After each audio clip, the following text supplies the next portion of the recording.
Before you can discover and manage DWL access points with the DWC controller, take note of the following.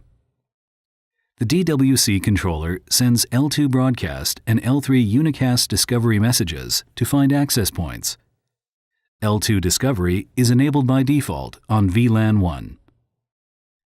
L2 discovery of manageable DWL access points located in the same broadcast VLAN is enabled by default on the DWC controller. To enable L3 discovery of manageable DWL access points, navigate to the Wireless tab, and then AP Pole List.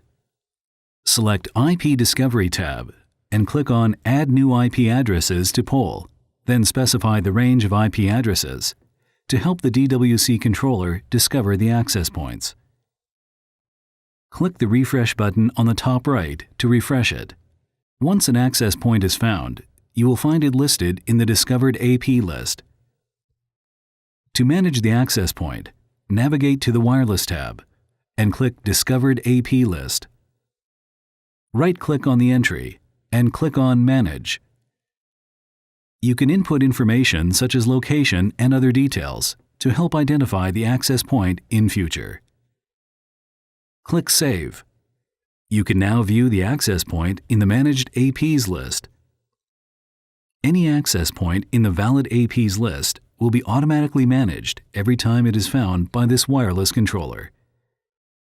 To edit or delete the access point, right-click the entry and select the appropriate action. Once an access point is managed, its status will change to Managed in the Discovered AP list. You can also view all managed access points under the Managed APs tab. In the Discovered AP list, if the last status of an access point is authenticated, it means it is in the process of being managed.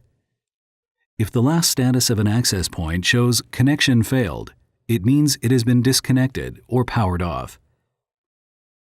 If there is no database entry for the access point here, it means the access point's MAC address does not appear in the valid AP database.